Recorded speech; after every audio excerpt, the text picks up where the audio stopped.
Sebagaimana nabi-nabi palsu dahulu tampil di tengah-tengah umat Allah, demikian pula di antara kamu akan ada guru-guru palsu. Mereka akan memasukkan pengajaran-pengajaran sesat yang membinasakan. Bahkan mereka akan menyangkal penguasa yang telah menebus mereka, dan dengan jalan demikian segera mendatangkan kebinasaan atas diri mereka. Banyak orang akan mengikuti cara hidup mereka yang dikuasai hawa nafsu, dan karena mereka jalan kebenaran akan dihujat. Dan karena serakahnya, guru-guru palsu itu akan berusaha mencari untung dari kamu dengan cerita-cerita isapan jempol mereka. Tetapi untuk perbuatan mereka itu, hukuman telah lama tersedia dan kebinasaan tidak akan tertunda. Sebab jikalau Allah tidak menyayangkan malaikat-malaikat yang berbuat dosa, tetapi melemparkan mereka ke dalam neraka, dan dengan demikian menyerahkannya ke dalam gua-gua yang gelap untuk menyimpan mereka sampai hari penghakiman. Dan jikalau Allah tidak menyayangkan dunia purba, tetapi hanya menyelamatkan Nuh, pemberita kebenaran itu, dengan 7 orang lain, ketika ia mendatangkan air bah atas dunia orang-orang yang fasik. Dan jikalau Allah membinasakan kota Sodom dan Gomora dengan api, dan dengan demikian memusnahkannya dan menjadikannya suatu peringatan untuk mereka yang hidup fasik di masa-masa kemudian, tetapi ia menyelamatkan Lot, orang yang benar, yang terus-menerus menderita oleh cara hidup orang-orang yang tak mengenal hukum dan yang hanya mengikuti hawa nafsu mereka saja. Sebab orang benar ini tinggal di tengah-tengah mereka, dan setiap hari melihat dan mendengar perbuatan-perbuatan mereka yang jahat itu, sehingga jiwanya yang benar itu tersiksa. Maka nyata bahwa Tuhan tahu menyelamatkan orang-orang saleh dari pencobaan, dan tahu menyimpan orang-orang jahat untuk disiksa pada hari penghakiman. Terutama mereka yang menuruti hawa nafsunya karena ingin mencemarkan diri dan yang menghina pemerintahan Allah. Mereka begitu berani dan angkuh sehingga tidak segan-segan menghujat kemuliaan. Padahal malaikat-malaikat sendiri yang sekalipun lebih kuat dan lebih berkuasa daripada mereka tidak memakai kata-kata hujat kalau malaikat-malaikat menuntut hukuman atas mereka di hadapan Allah.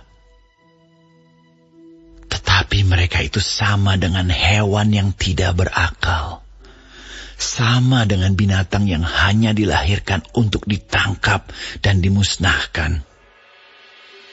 Mereka menghujat apa yang tidak mereka ketahui, sehingga oleh perbuatan mereka yang jahat, mereka sendiri akan binasa seperti binatang liar dan akan mengalami nasib yang buruk sebagai upah kejahatan mereka. Berfoya-foya pada siang hari, mereka anggap kenikmatan. Mereka adalah kotoran dan noda yang mabuk dalam hawa nafsu mereka kalau mereka duduk makan minum bersama-sama dengan kamu. Mata mereka penuh nafsu zina, dan mereka tidak pernah jemu berbuat dosa. Mereka memikat orang-orang yang lemah. Hati mereka telah terlatih dalam keserakahan. Mereka adalah orang-orang yang terkutuk. Oleh karena mereka telah meninggalkan jalan yang benar, maka tersesatlah mereka, lalu mengikuti jalan Bileam, anak Beor, yang suka menerima upah untuk perbuatan-perbuatan yang jahat. Tetapi Bileam beroleh peringatan keras untuk kejahatannya. Sebab keledai beban yang bisu berbicara dengan suara manusia dan mencegah kebebalan nabi itu.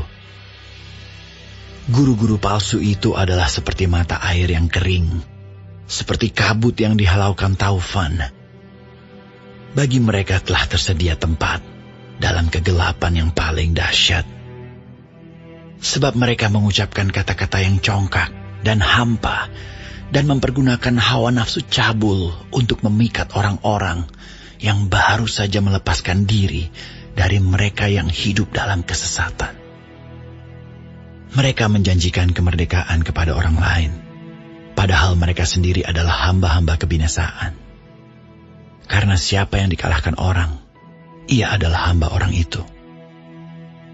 Sebab jika mereka, oleh pengenalan mereka akan Tuhan dan Juru Selamat kita, Yesus Kristus, telah melepaskan diri dari kecemaran-kecemaran dunia, tetapi terlibat lagi di dalamnya, maka akhirnya keadaan mereka lebih buruk daripada yang semula.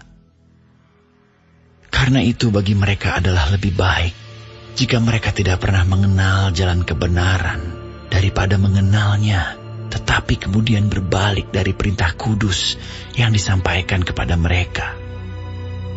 Bagi mereka cocok apa yang dikatakan peribahasa yang benar ini. Anjing kembali lagi ke muntahnya, dan babi yang mandi kembali lagi ke kubangannya.